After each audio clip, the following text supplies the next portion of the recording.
disciplines affect each other. Lack affects the rest of your life. The key is to diminish the lack. One of our greatest temptations is to just ease up a bit, to do just a little bit less than you're capable of, to take a little break. Somebody says, "It'll just affect my sales." No, it'll affect your consciousness. It'll affect your philosophies. It'll affect your home life. It'll affect everything. No, you can't ease up a bit. That's what vacations are for. When you're at work, work. When you're on vacation, rest. Wherever you are, be there. If you think about vacation when you're at work, you'll surely think about work when you're on vacation. You'll just mess it all up. So be disciplined. Get involved. Do all that it takes to get the job done. Get your health back. Get your bank account where it's supposed to be. Get your family in order. Get disciplined, be disciplined every day. When you set up the disciplines that give your life structure, miracles can happen, multiplied. And I'm telling you, anybody who wants to make a drastic change in their income can do it. I was broke at age 25 and a millionaire at age 31. Everything around me was the same. I changed. I refined my philosophy. I read the books. I took the classes. Started looking at life a little differently. I'm telling you, it works. Now, there are 6 principles of building ambition that we will discuss as we go through this program. These principles work together, creating and directing energy. Directing your energy toward achievement. Directing your energy toward self-expression. Right now, we'll touch on the 6 principles in definition only, and later in the program, we'll get into each one separately. Here they are, the 6 principles of building ambition. Number 1, positive self-direction. Knowing who you are and where you want to go. Accumulating the knowledge and being prepared for opportunities that come your way. Number 2, self-reliance. Taking responsibility for your own life. Taking responsibility for whatever happens to you. Knowing that you have made the conscious decisions that are now affecting your life. That what's happening in your life is the direct result of your activity. Counting on you. Number 3, self-discipline. Ambition at the daily level, knowing that you can reach your goals one step at a time, one day at a time, one activity at a time, and doing everything it takes to get there, every day. Number 4, self-enterprise. Consistently being able to create opportunity, and consistently being able to take advantage of it. Being aware enough to see it, skilled enough to make it work for you. Number 5, working with others. We must make ourselves stronger to benefit us all. We must succeed at the service of others, learning how to take your skills, enterprise, reliance, and direction to the table to create true success. And the 6th principle of building ambition is self-appreciation. Appreciate your accomplishments. Appreciate your potential. Knowing that in one day you completed all you set out to do. Fueling your ambition by fueling your appreciation of yourself. Each of these principles, when activated correctly, help to develop your ambition. Your eager desire to get more out of life, to gain wealth, to gain prosperity, to have a better family, to build a better business. All of these principles work together in creating and directing energy toward achievement and self-expression. Isn't self-expression really self-direction? How you think, how you move, how you motivate yourself? It is. And ambition is a result of self-direction, one of the 6 principles for building ambition. Positive self-direction says, I know who I am and I know where I want to go. I am accumulating knowledge and experiences and feelings and philosophies. that will help prepare me for opportunities that I know will show up without notice. Positive self-direction. You know who you are and where you want to go. You've already spent a great deal of time thinking about it. You've been working on the parts of your personality that will make you better. Working on your attitude, working on your health, working on your time management skills, putting it all down on paper, and you constantly see yourself in the place that you want to be. As you talk with yourself every day, how often do you ask, is what I am doing today getting me closer to where I want to be tomorrow? Am I making the daily adjustments necessary? Am I doing all that it takes? Will I keep on doing it until? Direction determines destination. Here's a question you need to ask yourself. Are all of the disciplines that I'm currently engaged in taking me where I want to go? Are all of the disciplines I am presently engaged in taking me where I want to go? What an important question at the beginning of the month, at the beginning of the week, at the beginning of the day. Because here's what you don't want to ever do. Kid yourself. You know, kid your neighbor and kid me and kid the marketplace if you want to, but gosh, you can't kid yourself. With your fingers crossed hoping you'll arrive at a good destination when you're not even headed that way. You say, well, maybe the wind will take me. Well, there's a chance. But you've got to take charge. You've got to ask yourself often, am I? Am I doing the disciplines that are taking me in the direction that I want to go? I don't want to be faked out here and think I'm on the way to financial success when there's not a prayer, not a hope. I don't want to be faked out hoping that there's someone else who's going to take care of it. Take care of me. They're not going to take care of it.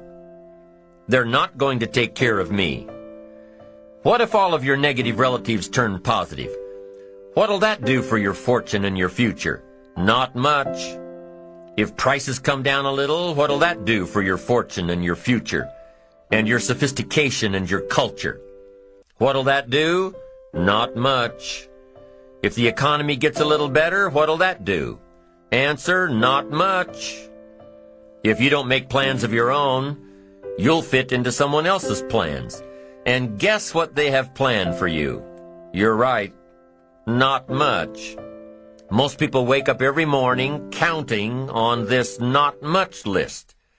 And that's why what they have is not much. Not much hope, not much promise, not much progress. They're driving what they don't want to drive, living where they don't want to live, doing what they don't want to do. Forget the thief waiting in the alley to snatch your purse. What about the thief in your mind? Lazy, not stimulated by thoughts and questions. Don't become a victim of yourself. Ask yourself these questions. Is this the direction I want for my life? Is it someone else's direction? Is it a goal that I have been ingrained with since my childhood? Is it my parents' or my spouse's or my boss's or my children's? Is it mine? Ask yourself these questions. Debate them if you will. Debate the ideas I am sharing with you on this program later. After you've heard all the ideas, debate what will work for you and won't work for you. But most importantly, get into the debate of your inner mind. What am I doing that works? What am I doing that doesn't work? Debate it all. Work with your mind to figure out the best possible direction for you. Your self-direction. Your self-direction. You hear stories all the time of kids, middle-class kids, upper-middle-class kids. You hear stories all the time about good kids that are having problems. Their parents are highly successful. They want their kids to be highly successful. But the kids are having problems. Maybe not with their grades, but with how they feel about themselves. The parents push their kids into one career direction. probably to take over the family business or follow in the family footsteps. It's the parents' direction, not the kids' direction. The kids know that something's just not right. And for these kids, something goes wrong. I know this lady that comes from a medical family. Everybody's in medicine. All of the kids grew up and went to school to be in medicine. It's just what you did. You grew up and became a doctor. Now, it wasn't a bad upbringing. They had everything they needed, but they also had the extra push to go into medicine. As a matter of fact, my friend says that they were raised with such tunnel vision that she didn't even have the slightest idea how food got into the grocery store, how cars got into the lots, how money got into the banks. She didn't know. The issues were never brought up at the dinner table.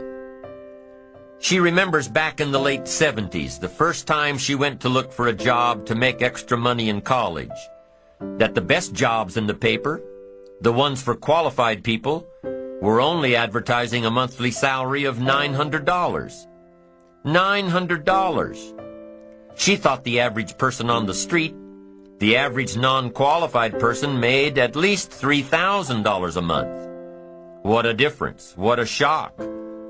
To be so sheltered from real life, to be so far off in what the average person made for a living, it was a real revelation. So she started asking questions. I mean, if she was that far off in her judgment of average earnings, maybe she was way off on other thoughts in life, too. Maybe there was more to life than being in medicine. Maybe this wasn't what she wanted to do after all. Maybe she finally found the reason why she hadn't been happy through all of her academic achievements. Sure enough, she figured out that the medical goals were not her own, only those of her parents. And even though she was chastised by her family for not following through with the family goals, she is now much happier, following her own path. Direction must be your own, or it can end up being damaging. Damaging to your soul, damaging to your spirit, damaging to your health. Now, there's one more part to my friend's story of growing up in a medical family.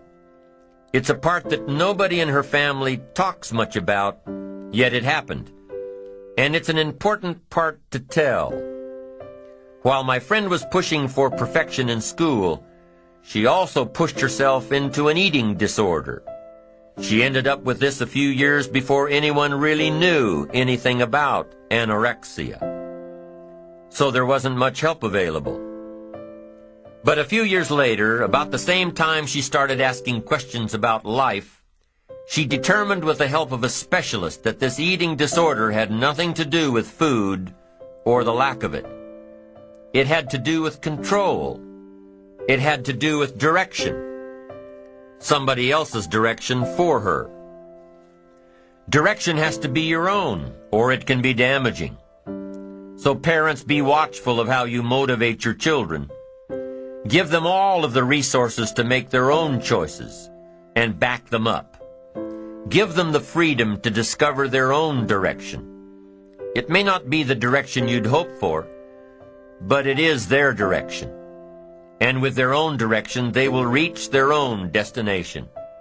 It just doesn't work out any other way.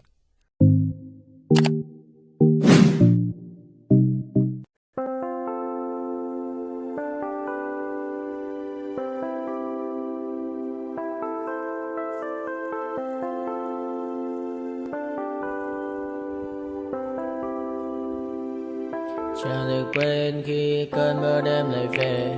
Em đã quên lời thề và ta như đông chìm sâu. Không còn mơ em anh nhận màu. Em chỉ cần mơ đâu mãi mãi. Chỉ còn là những cơn mưa vô giá. Cho bên mơ em không mơ hay nhẹ. Anh vẫn đang mơ. Chỉ cần bên em không được còn nhớ. Và chỉ có em không còn nhớ. Và người ta bên nhau như ngã tớ. Muốn nhớ về say em chỉ có mấy em ở đây. Và anh như muốn chết đi nhưng không muốn em mãi mơ mày. Tình yêu làm cho ta đau đầu. Không em như mà mơ mộng. Anh như nếu mong cầu. Và mưa bên em hôn sầu. sao cả mà mai mà mơ, chỉ có bên em nhưng là khó mơ. Giờ mà đang xa em một bên ai anh không mong gì hơn, chỉ mong em sẽ ở đây ôm anh thật gần. Anh chỉ mong đôi ta được có nhau, mà đêm em đâu anh có em, một đêm bên anh có em. Ta sẽ trao nhau môi hôn thật sâu, ôm anh cứ nữa bằng gâu và em chỉ nằm đâu. Anh không muốn em ở đâu đâu, một cơn gió thứ anh không mơ cầu, mà gặp đôi anh mà bên giờ anh chỉ là my friend. Em quên đi mà lời hứa, quên đi cần ngày xưa. Anh như là muốn nước, em không một chưa. Mà đừng ở đêm ở đêm, anh như một đôi đi bằng kem, không như là ba trên thêm, cho em nhiều hơn như là kem. Chỉ cần là mưa thôi, em chỉ cần là mưa thôi, còn ai sẽ là nắng rồi.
Nightmares in my head, I fear that the thoughts build up until I can't hear, that my mind fills up into a creature, and it haunts me somewhere much deeper.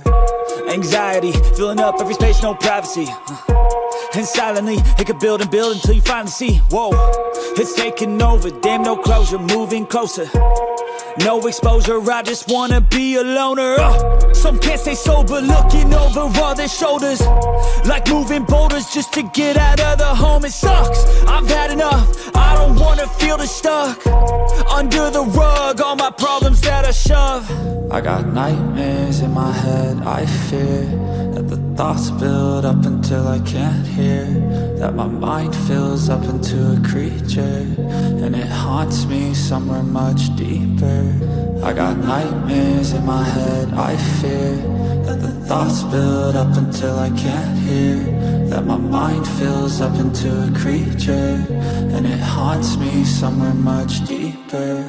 I've been feeling weird, I can't seem to focus good enough, nothing's really clear, sometimes it could be a little tough. I just need to feel like the end's in sight for me, but let's be really real, anxiety can foggy all this stuff. I've been feeling weird, I can't seem to focus good enough, nothing's really clear, sometimes it could be a little tough. I just need to feel like the end's in sight for me, but let's be really real, anxiety can foggy all this stuff. It sucks when you finally feel like giving up. Oh God, no luck, everything feels like you're sticky stuck. I'm lost, handcuffed to the bed where I sleep, don't give a fuck. Can't stop, unplug, feeling overwhelmed, I think I've had enough. Gotta find a way to get some energy, gotta find someone who's a good friend of me. I need purpose to make it all worth it, I'm still searching and I'm still learning. I want a life that's filled with memories, not a life with regret in front of me. I need focus to keep me from hopeless psychosis if I keep moping. I got nightmares in my head, I fear